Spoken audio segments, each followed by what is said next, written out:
Hello,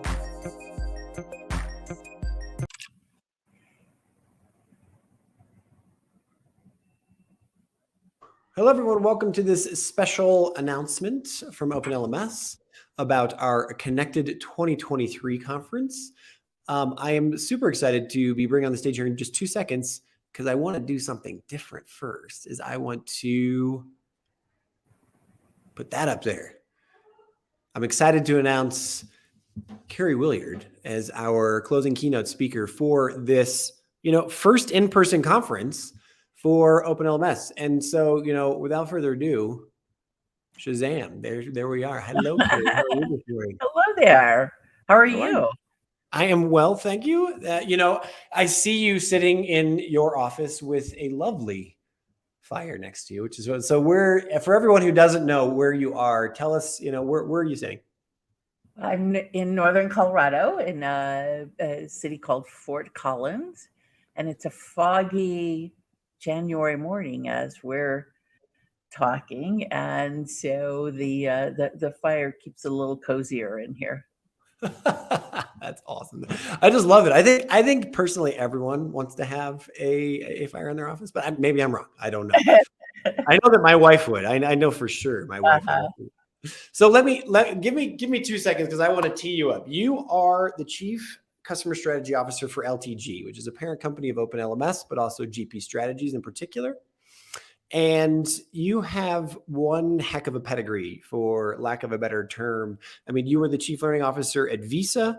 You were the head of SAP's Global Education Business Unit and the Workplace Futurist at SuccessFactors, which was a part of an SAP thing as well. Mm-hmm. You were a co-founder and the CEO of Jambook.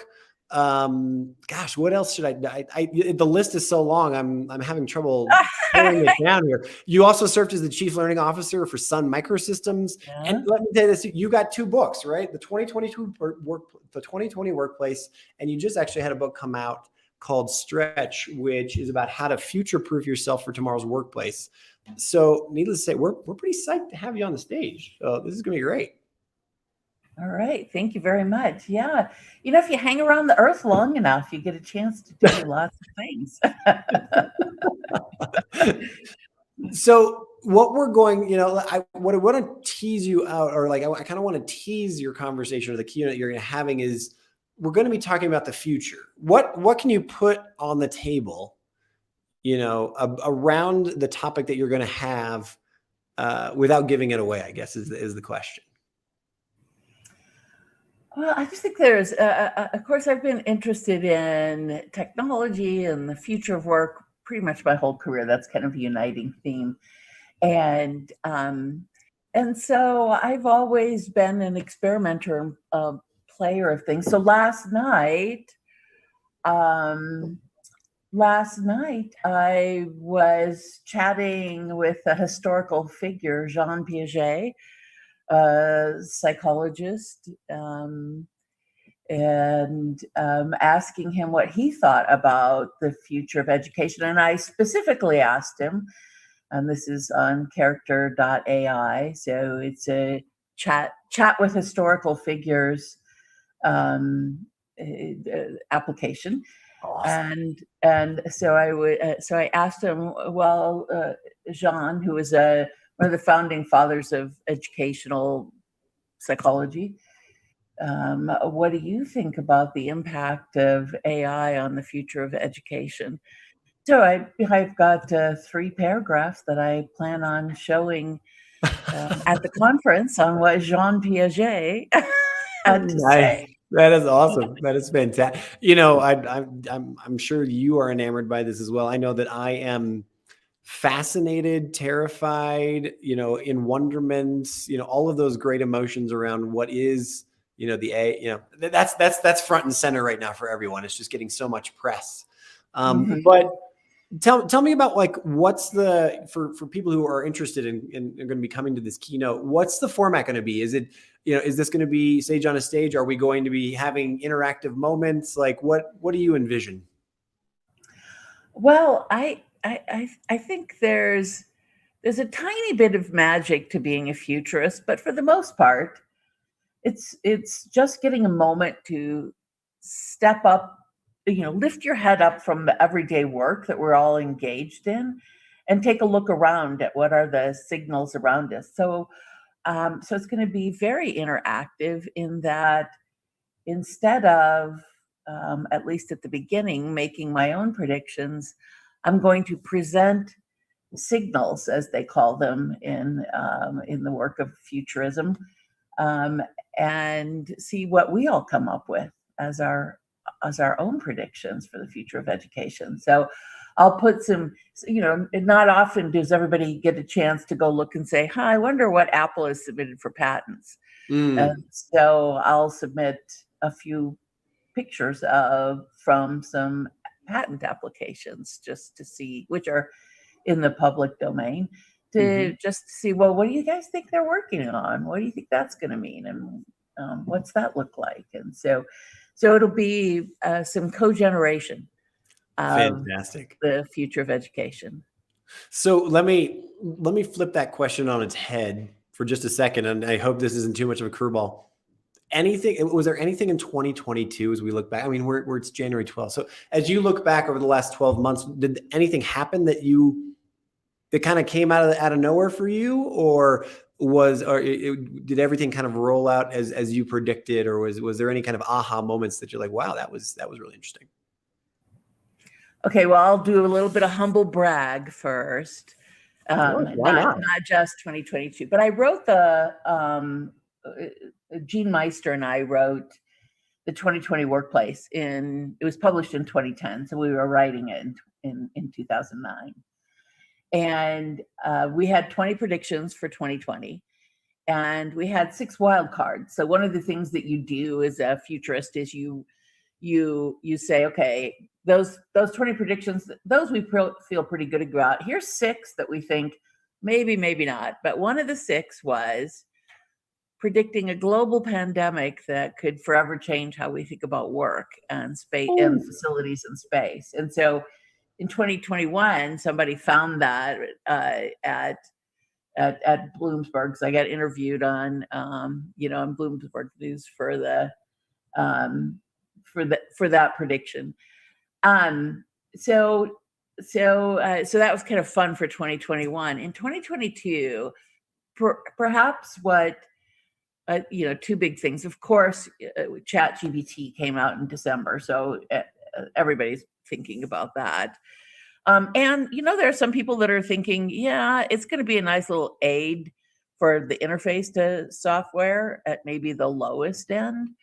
And at the highest end, is it going to completely disrupt, especially education? Because we're going to have to, is it the end of the essay, for example, and so on, as part of education.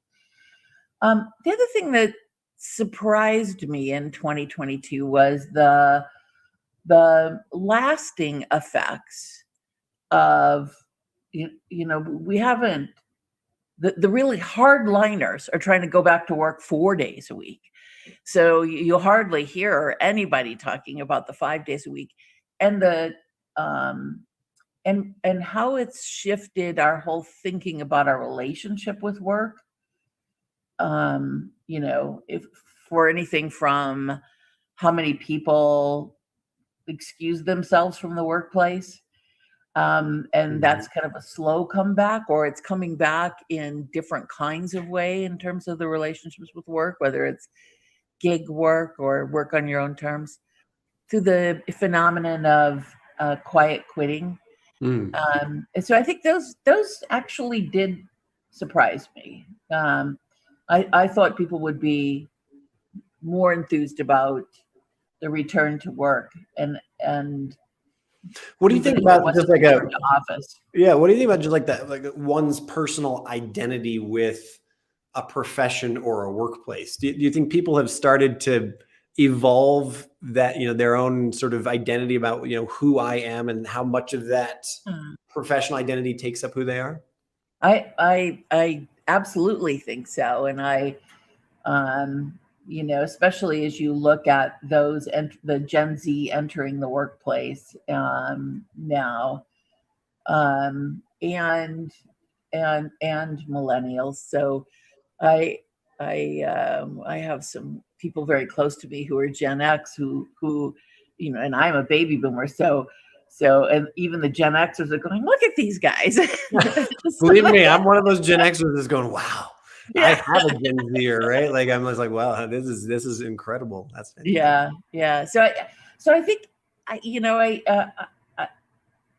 think the era of the hustle culture, it doesn't seem to be as appealing to folks as they look at who do I want to be in life and how do I want to be as a human.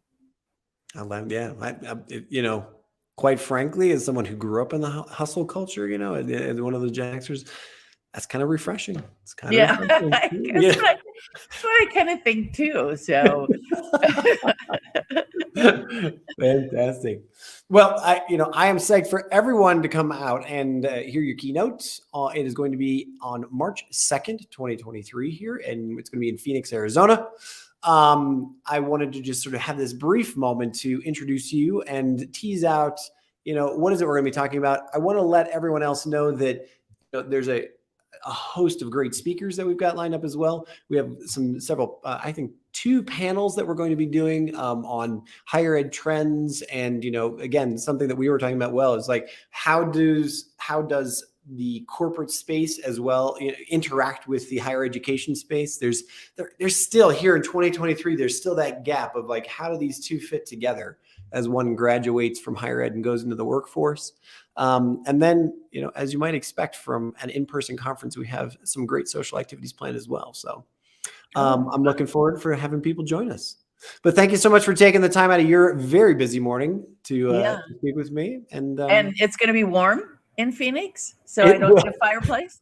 I forget that I'm sitting down here in Mexico City, so I often forget that. Yeah, that's a super positive for many people. In February. It might even be spring training and baseball outside the for events if people come early or stay late.